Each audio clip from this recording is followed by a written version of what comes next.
Today, we are going to talk about what HR's responsibility will be as companies rely more on freelancers and independent contractors.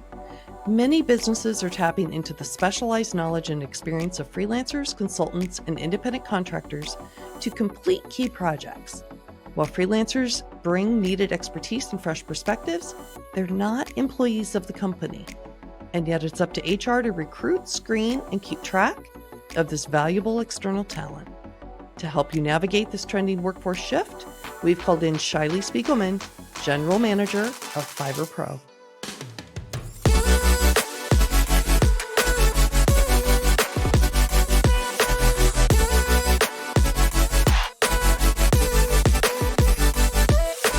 Prior to her management role overseeing the Fiverr Pro platform for business that connects independent workers with businesses in need of talent, Shai-Lee worked for 7 years in senior leadership positions in the Israeli government, focusing on leading digital, innovation, and technology offices.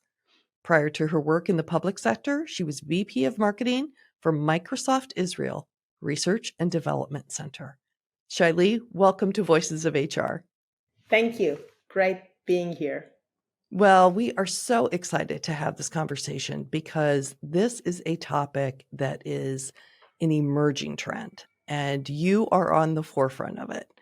So let's start with one of the most jarring, I think, statistics out there today. You have been quoted as saying that 80% of all businesses globally are using freelancers. Is that stat or research come from research conducted by Fiverr or someone else? Can you give us some insight on that? Yeah, this is a research done by Fiverr, and we realized that 78, so almost 80% of businesses globally said that they're more likely to hire freelancers in the near future. This is amazing because as we see, this is a really big movement, and businesses, I would say, must start taking this extremely serious because this is where the workforce is going, and it's a huge transformation. It is. And the more that we hear, that there's talent either not returning to corporate America or deciding, that corporate isn't the place for them, yet they still want to contribute in a meaningful way, this is a way for them to do it. So you have said that businesses are evolving, that they're emerging into what you call organic organizations. Can you explain what that means to our audience? Business needs to adapt to this new situation. The way we see the best way that businesses can adapt to this situation is a structure we call organic organization. What we mean by that is organization will have core employees who are full-time employees like we have today, but surrounding these core employees, they will have different types of engagement. It could be freelancers and contractors, maybe hybrid or many other things. So the organization will keep growing, increasing, or maybe in some cases with the macroeconomics decreasing. And all this talent that supports the core employees will be part of the workforce and must be taken care of. And so that really sounds like the infrastructure of the organization is going to change. So you're also an advocate of putting in place, I think you called the person a chief freelance officer. Can you talk a little bit more about that position and why advocate for it in an organization? Yeah. So as we see, and we have a good global perspective of the workforce, there's so many advantages for business when hiring freelancers. Going from flexibility, so you can have, your talent can be from a different time zone and they can work while you sleep, or you can increase or decrease your, workforce, so you can focus on specific project, but you can also get ways to deal with skill gaps and have specific expertise that you may not have in-house or get fresh perspective. So with more and more advantages of having freelancers, as we mentioned, more and more businesses are hiring freelancers in different capacities and different ways on specific projects or ongoing projects or different things they're doing. Now, this is a huge challenge for businesses, and especially traditional businesses that used to have only full-time employees, and now they wake up in the morning and have different kinds of workforce. How would they deal with that? A funny story that and we may get later to that, is that some of them don't even know the extent of the work, these freelancers that they have. So we talked to a CFO as our customer, one of our customers, who we approach and say, hey, do you need a solution for freelancers? Do you know the source or to manage freelancers? And he says, well, I really want to work with you. You seem a really nice company, but we don't have freelancers. That was 2 years ago. And then we said, that sounds, strange, but that's fine if you don't need it. But then he came back to us 2 weeks later and said, you have no idea. When I start digging, I found out we have about 200 freelancers. This is a mid-sized company. And the reason for that is, any manager, hiring manager in his team or in his company that have some OpEx budget and needs, some kind of talent, resource, expertise, just went and hired a freelancer, but the CFO had no overseeing of what's going on in his company. Now, as this comes in this growing movement, companies will need to start how they manage that. And the one solution that we think of is the chief freelance officer. It could be under HR or supporting HR, but this is someone who can look end to end on the entire workforce, including freelancers and contractors, and how to make sure that it's all aligned in an integrated way to help the business grow and accelerate. So it's not that you have control, but the company has control on their workforce, basically. Yes, because freelancers are going to have different challenges and onboarding procedures, I suspect, and all of that to kind of create this new organic ecosystem that you were talking about before. So are these chief freelance officers, do you envision that they are hired into large organizations, or is it appropriate for even a small to medium-sized company hired this type of expertise, I would say?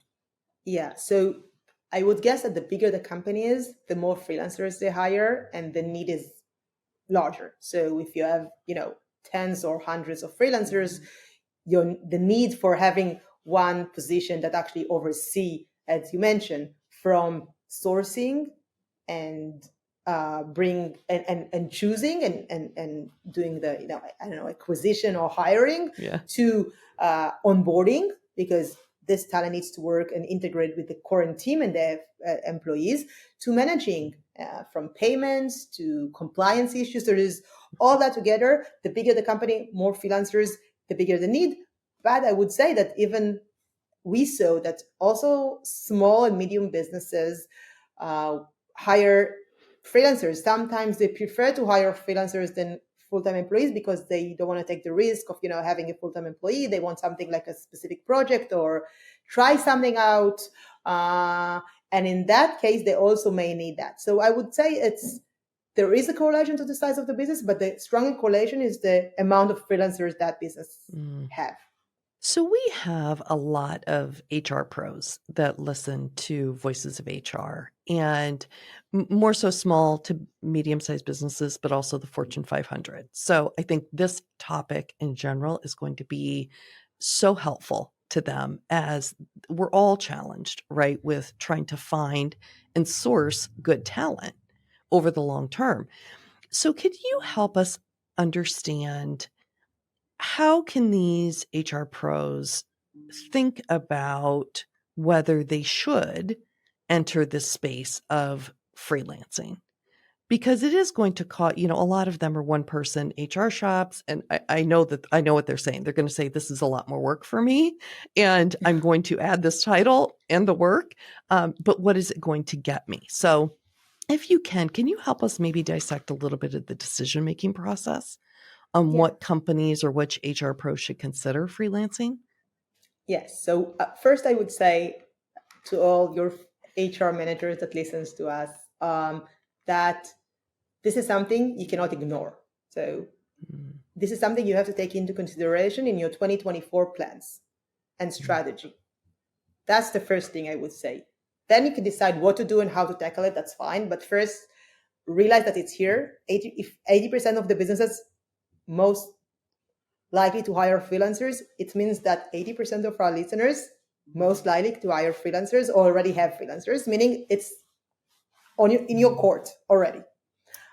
So I would say you have to take it into consideration for your 2024 strategy and workforce planning.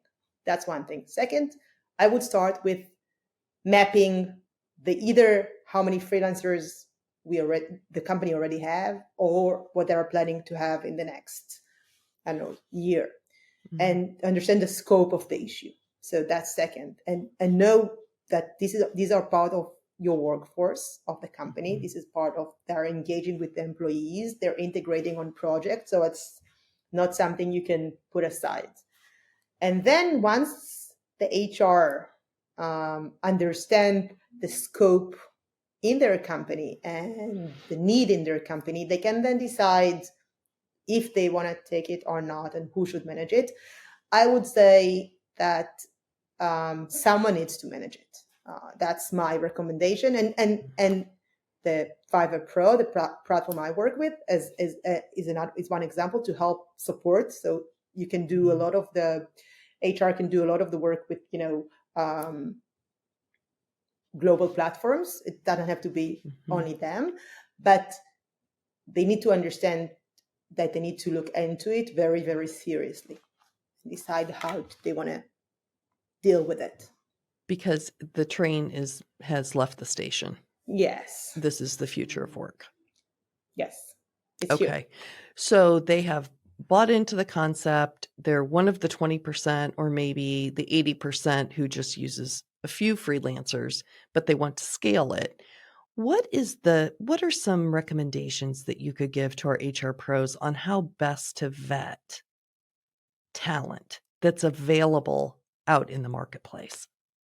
First, I want to give you another stat to this question.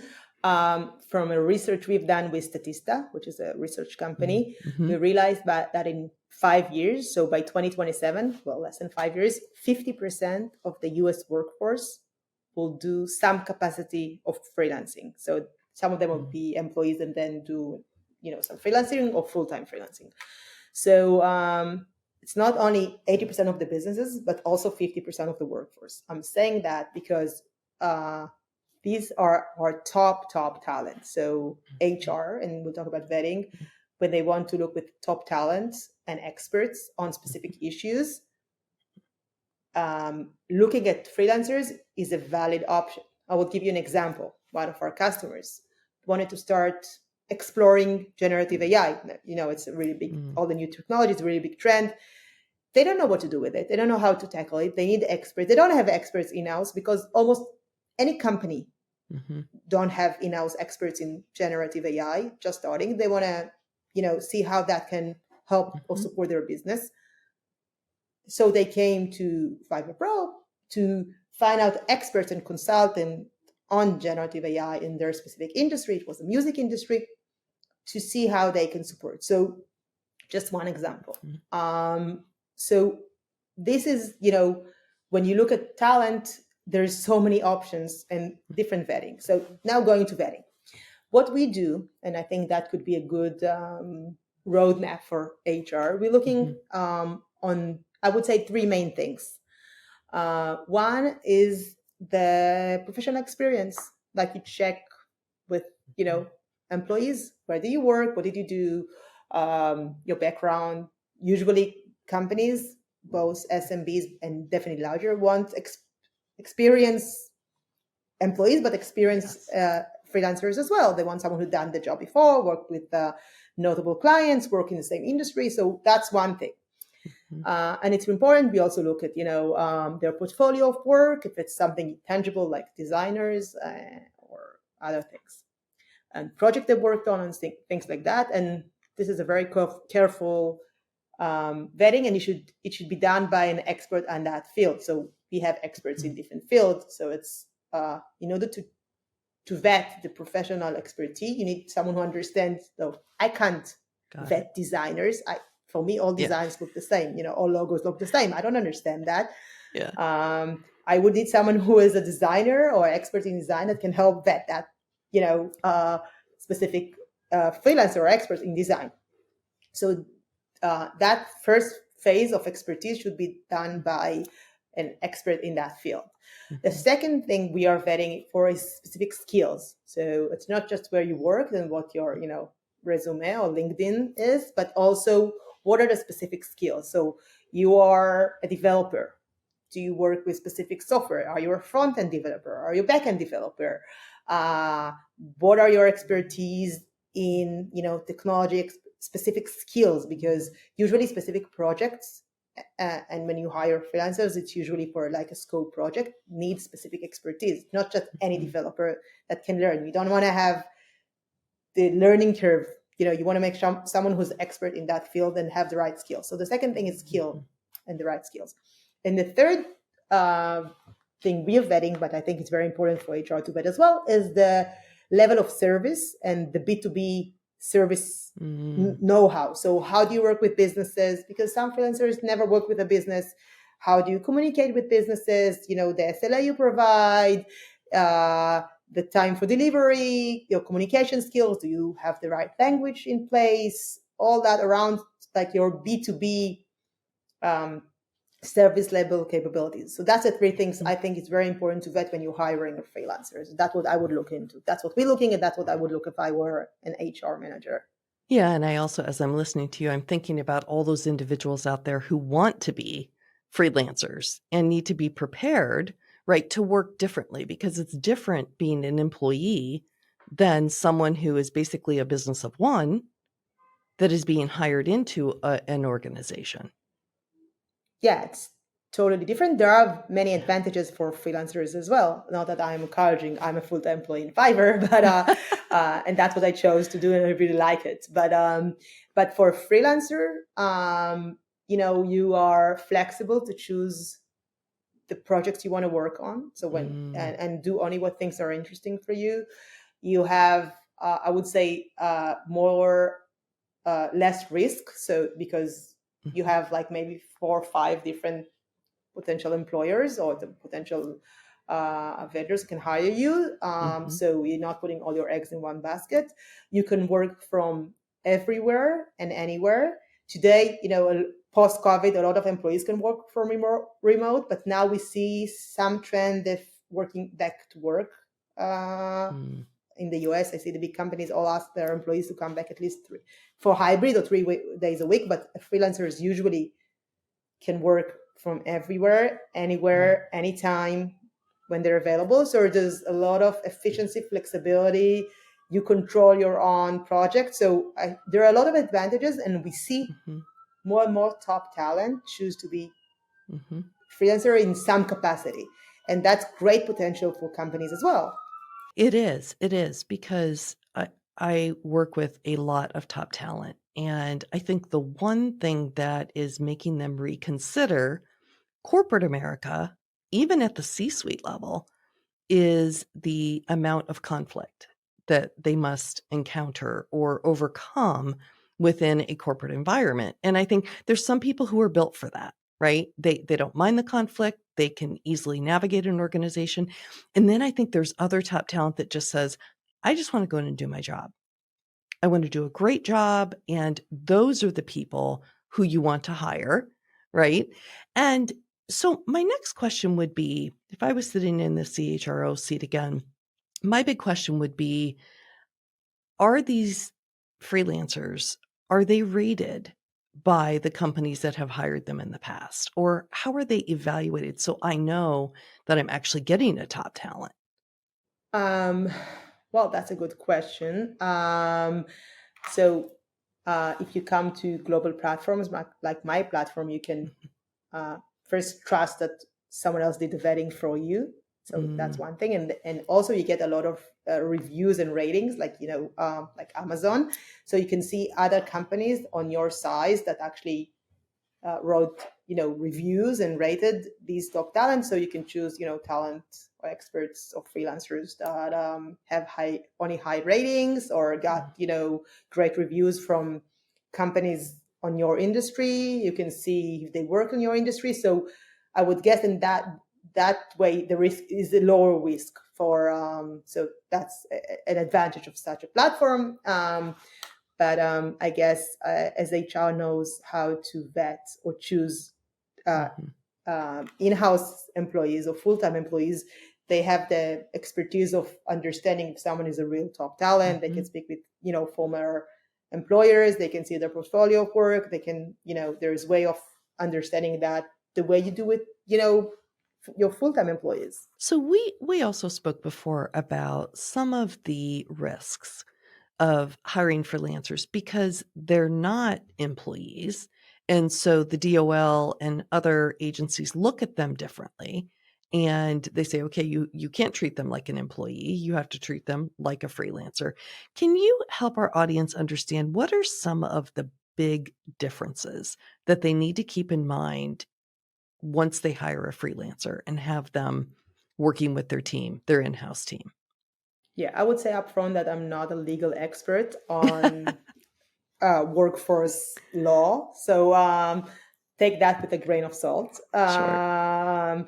I would say that I think one of the things is when you work on a scope project. So it's not, and this is something we do. So you're not hiring someone for 6 months, full time, 12 hours, pay per hour, per week, per month. It's also possible. I'm not saying it's not, but once you have a very clear definition and scope of a project and you're hiring this freelancer, an expert to do the specific job that you agreed on, I think that lowers the risk. And that's a good way of hiring freelancers. So not just saying, hey, 6-month contract, but hey, this is, and it's also good to the company because you agree upfront, what is the task? What do you need exactly? What are the delivery? And then you get the delivery you ask for. So Right. I think that's a great way of hiring freelancers and dealing with different issues. But also global companies and platforms like Fiverr Pro actually solve that issue for the companies because we are, all the payments, everything is done through us and all the compliance, and we guarantee that for the businesses.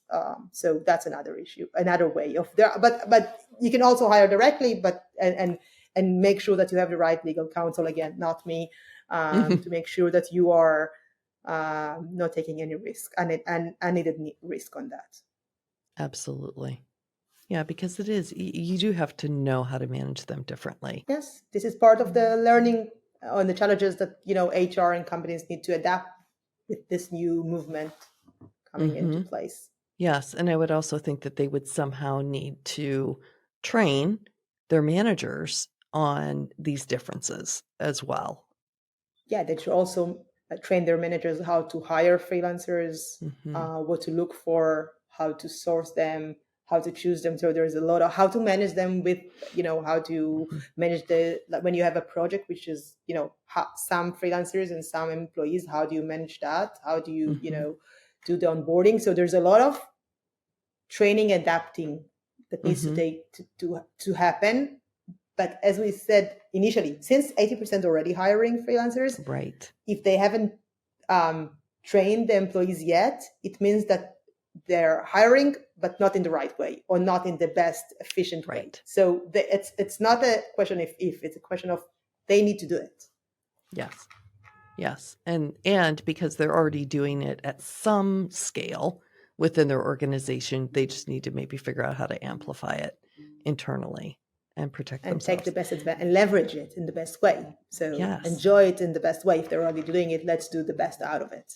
Absolutely. Now, do you have any data on which industries are projected to embrace freelancers over the next 1, 3, 5, 10 years in the US or even globally? So I don't have research data, but I can see what we're seeing.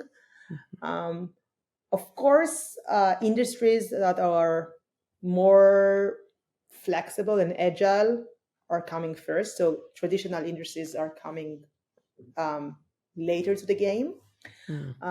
That's what we see. On Fiverr Pro, we see a lot of marketing, social marketing and marketing, a lot of IT and programming and tech, so development.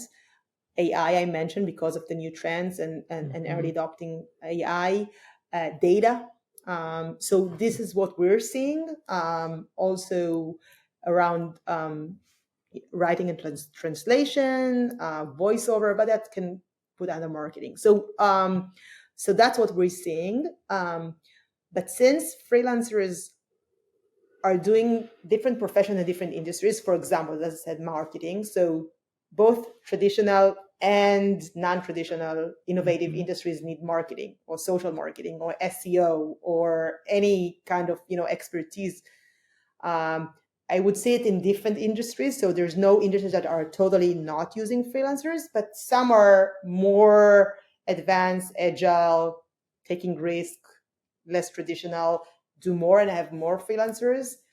And the more traditional ones are more conservative in that, but we see it everywhere. We have customers from any industry you can imagine, really, and some you can't imagine. And all across the globe as well. Yeah, we work in more than 100 countries, but yeah, everywhere. You have companies from everywhere and freelancers from everywhere. And the beauty about it is that you can, company from everywhere, so anywhere, can hire freelancer from any other country. So if you need people with, different languages, time zones we discussed, different cultural perspectives, so you can, the diversity and is amazing in that regards. Do you have any insight and even if it's anecdotal, on how does the US stack up against other countries when leveraging freelancers? Are we on the innovative side and maybe on the front end, or are we a laggard and just slow to adopt? Where do we sit?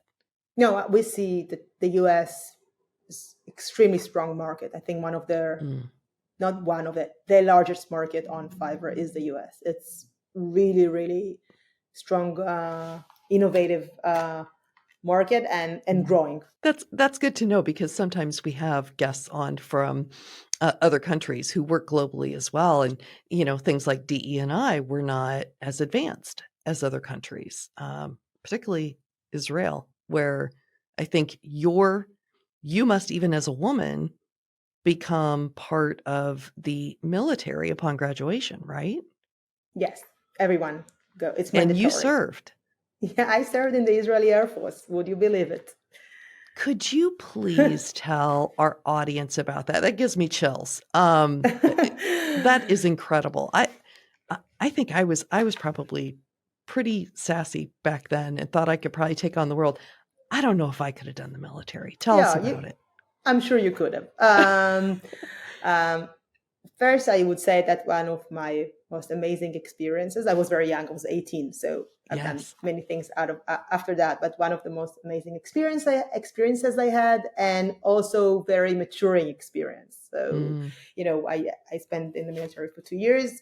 When I graduated or left the military at 20, I did so many things that usually 20 years old don't do. So that's a kind of experience that Israeli get that it's really rare, because you have to, command on other soldiers and things like that usually 20 years old, I don't know, stay in college, get drunk. I don't know what they do. Right.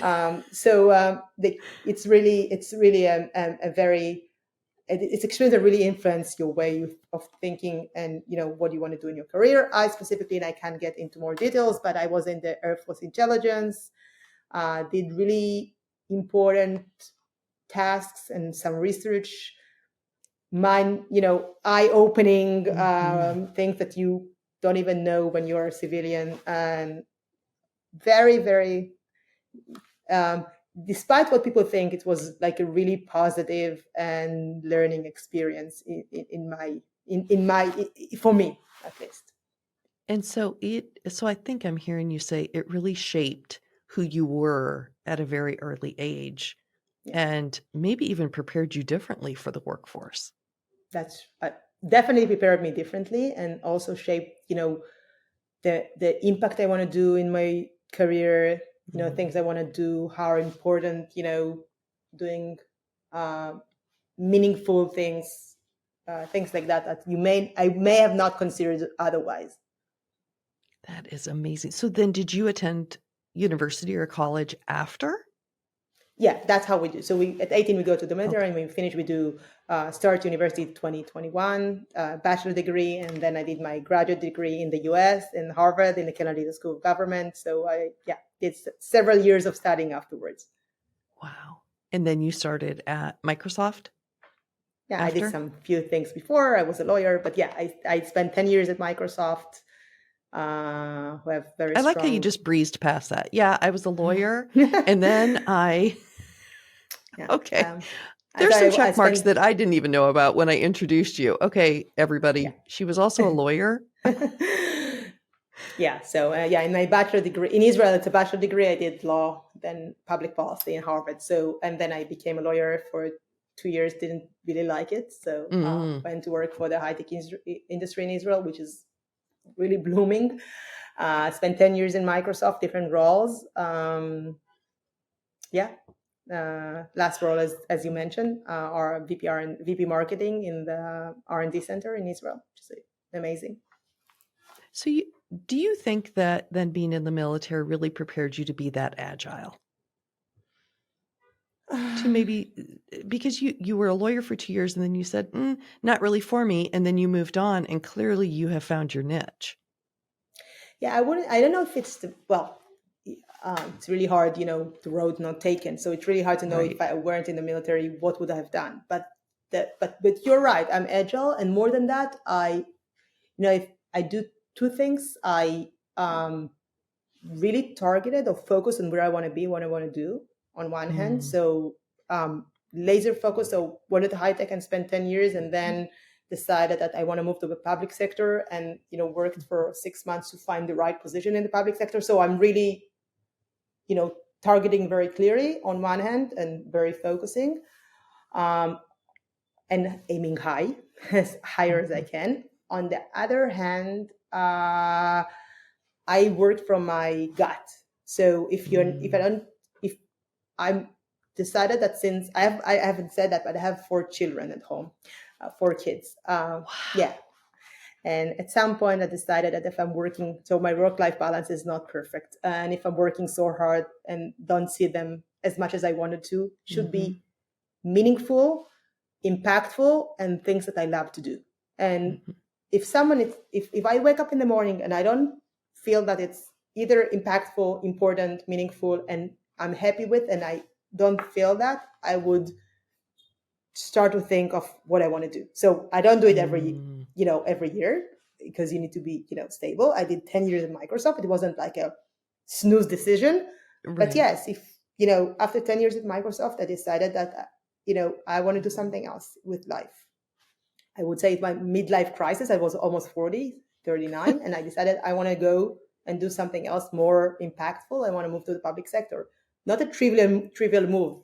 Rarely people move anywhere in the world from private sector to public sector, or from high tech to government. That's not something that's happening usually. But I decided that I want to do what drives me in the right way. So how do you not let the fear of failure or the fear of not being the best when you first take on a role inhibit you from doing this? Because you're obviously thoughtful. The reason I asked is because I led a webinar last week, and it was on women's health. And we talked a lot about how fear and conflict actually immobilizes a lot of women, and they don't take the risks of stepping forward or stepping into their courage. And you don't seem to have trouble with that. So give us your insight on how to do that and do it so gracefully as you just described. First, I do a lot of, women's mentoring, and I feel the same thing. So and I had a lot of, employees that I managed that were like women employees that I would say, hey, why aren't you submitting to this, managerial position? And they were either not thinking of it or were scared to do it. So I agree with you. This is a culture that we should not encourage. And I wouldn't say I'm not scared. I don't know if you know the phrase, fake it until you make it. So it's not that I'm not scared. I am scared many times. Have very good support at home. People who believe in me. But so I'm scared of failure, of course. And changing industries, is really hard. So moving Yeah. from private sector to public sector, and then being 10 years in the government, and then move back to, now Fiverr, which is high tech Israeli, which is a totally different environment. So yeah, it is scary, and I had a lot of concerns before taking it. But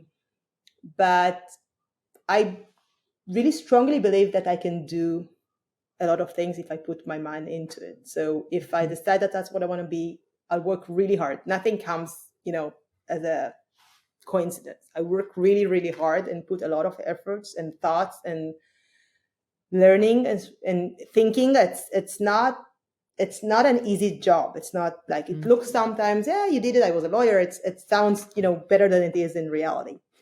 But I feel that if you really want something and you work really hard, you can achieve it. Shoot for the moon. Worst case, you land on the stars. So, that's how I try to live my life. And I love that you let your passion and your purpose drive your daily interactions. Because most women that I even talk to, when you mentor, when you coach, it's always like, what do I want to be when I grow up? Or, 5 years from now, I'm like, what do you want to be tomorrow? Start Stop tomorrow. thinking so far down the road.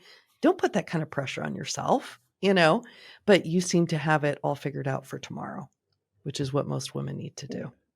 Yeah.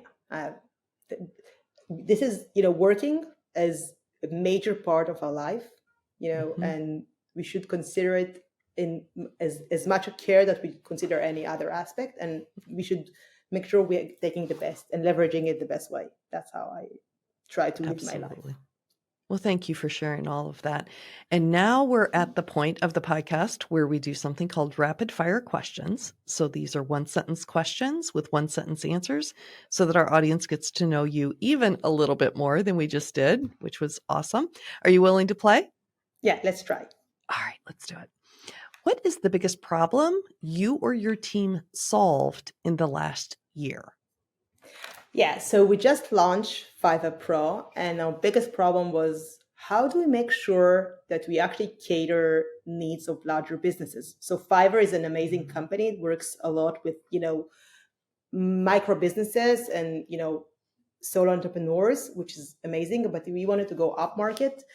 And we were really challenging the way that we want to work and make sure that we are catering needs of these mid-size and above and enterprise businesses for their freelancers' needs. So how do we do that? How do we make sure that we have the best solution for them? What is the biggest challenge the industry is facing today or in the next 5 years? And that could be your industry or any industry of your choosing. Yeah, I would say my industry that impact other industries. As we say, we are in the midst of this huge transformation from traditional workforce to hybrid, different types of workforce. And this is a huge challenge for both my industry and almost any industry in the world. What's the title of the best book that you've ever read and why? Well, I'm not sure if it's the best book, but I really like it's really hard. There's tons of books I read, so but many. Recently I really like to read like historical books, and I read historical fiction books, so novels. So I really like Ken Follett and his trilogy of the century. Love to see how history, understand and learn about history and what happened hundreds of years ago through a romance or a story. I love storytelling, so I really like that kind of books, and this is one of the books I enjoyed reading. Love it. Who are some people or experts that you follow and why? Yeah, I think the best way of following people these days is through podcasts. So this is great. There you go. And yes, and I love hearing podcasts on my way to work. I commute a lot. I can mention two, maybe. I like to hear a lot of political with my public sector background. So politics is really an interest for me as so political podcast. And I can mention one. It's a it's an Israeli one, but in English with Jonathan Friedland and Unit Levy. He's from the BBC. It's called Unholy, and they talk about, they have really fresh perspective on global politics. Amazing in my perspective. And also listen to some professional podcasts. For example, one called Startup for Startups. Since I moved from, public sector to private sector, I'm fairly new in high-tech industry in this round. So I want to catch up on, things that are innovative and agile. So listen to, podcasts on startups and things like that. In the last 5 years, what new belief, behavior, or habit has most improved your life? Yeah, so we discussed that. I would say 2, do what you love and aim high. I think that's how I live my life. And be happy. Love it. Love it. What's the main takeaway you would want to leave our listeners with today?